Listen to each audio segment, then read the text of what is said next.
The Oklahoma Sooners handle business against Maine 59-14 today on Sooner Born. All right. So they handle business today, as they should, playing against a pretty weak Maine team, as we saw. Didn't offer much competition. Started out, Maine went OU, got a first down. Then they stalled out the next three plays. I think they ran it twice for no gain, incomplete pass, punt the ball. Maine goes right down the field, scores a touchdown, goes up 7-0 against the Sooners. So right away it's like, oh, really? Maine is what we doing? We about to lose to Maine? No. Well, I never really. Well, they kind of crossed my mind. I can't lie, but so after that, OU finally they get the ball back, they get it together, they go down, score. Javante Barnes actually had his best game as a Sooner. As he should against Maine.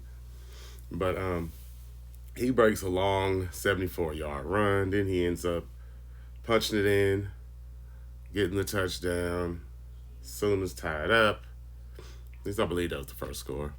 But then, you pretty much, the defense held, came back, scored again, and they pretty much just took over from there. It was pretty easy work. You could tell they were just way more athletic than Maine. Maine didn't really stand a chance when it came to just the players that they had on the field and what they can do or provide to the football game. So no surprise here, guys. Jackson Arnold, looked pretty good. 15 for 21, had 224 yards and 2 touchdowns. Had a great throw on the run in a scramble drill down to Hester, I believe. Yeah, J.J. Hester. Long 90-yard touchdown. Scrambled out to the right side. Threw it off 1 foot, I believe. Hit him right on stride. Then Hester took off, scored the touchdown. You know what I'm saying? Probably one of Jackson Arnold's best throws so far, I would say, in his career. What else happened? So Barnes, he had 18 carries, 203 yards, average 11.3, had 3 touchdowns. Like I said, by far his best game as a Sooner. Taylor Tatum had 10 carries for 48 yards, 1 touchdown. Jackson Arnold, 9 carries, 45 yards, 1 touchdown. Michael Hawkins came in the game, I think at the end of the third or the fourth. Yeah, I think it was towards the end of the third quarter. He added 3 rushes, 30 yards. He was 3 for 5 for 60 yards throwing. So, actually, kind of missed a couple throws, but they both missed a throw or two. So Hester with the, 4 catches, 112 yards, 1 touchdown. Robinson, 1 catch, 46 yards towards the end of the game. Jacob Jordan, he had 3 catches for 36 yards. Thompson, 2 catches for 25 yards. Barnes, 1 for 19. Franklin, 2 for 15. Bauer Sharp was 2 for 14. Caden Helms had 1 catch for 9 yards and a touchdown on a nice adjustment to the football. So that was a pretty good play. Zion Kearney with 1 catch for 5 yards.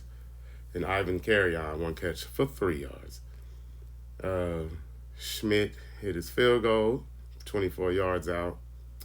Luke Elzinga only had to punt 1 time. So by far hit the least amount of work he's gotten, I think, all season, maybe except for the first game. But I think he even punted maybe more than once the first game. I can't remember. So anyway, Oklahoma pulls it out. Hopefully they can win at least 1 more game. Brent Venables said that their goal is to win 4 games. The last 4, judge for what we've seen, that looks highly unlikely. But they play Missouri next, and it's probably the most winnable game left on the schedule, to be quite honest with you. So they better come out and show up against them if they want to make a bowl. Because I know some people's arguing online that this game doesn't count towards the bowl because it's an FCS team, but from what I looked up, it does count towards it. And I haven't heard any announcers say that during a game, so I'm going to roll with what I Googled. So they do need to win another game. And what else happened? Oh, David Stone got him a sack today. Had a couple sacks on the day for Oklahoma. Look, Pete, I know Devon Sears had a good fourth quarter out there. And so I think, oh yeah, they got 3 sacks. So, and surprise, surprise, OU was not sacked. Jackson Arnold or Michael Hawkins during the day. But again, playing against Maine, sure. You know what I'm saying? But let's see what they do next week against Missouri. That'd be a real test. You know what I'm saying? Glad they moved the game up, honestly, because so they didn't have to play in this rain that's about to hit out here in Oklahoma. So smart move by the school or whoever made that decision, athletic director or whatever. So hey man, let's get ready to talk about this next game, Missouri. Probably here on the next video or two coming up. I'll probably start getting into that a little bit. You know, I'm had boy Nino on, who used to play for Missouri, so gotta get him on a couple shows this week leading up to that game. That'll be it should be some fun back and forth banter that we get into when it comes to that this game. So can't wait. You know, they play Missouri, then a bye week, then they play Alabama, LSU for the last game. What if they did win the next 3 games? Wouldn't that be crazy? Like, that honestly would be remarkable. But I don't foresee that happening, so let's just try to pick up one at least. You know, I'd love to win all 4, but let's at least try to get one more. So anybody who made it to the end of this video, I really appreciate it. Hit the like button, hit the subscribe button, share the show if you will. Tune in next time. We'll be back shortly. We was going to do a live video, but got a couple things I need to do. So just want to drop in and at least put something out about the game. So like I said, I appreciate all the new subscribers and all that type of stuff. Really, really, really appreciate it. I'll holler at y'all next time. Boomer sooner.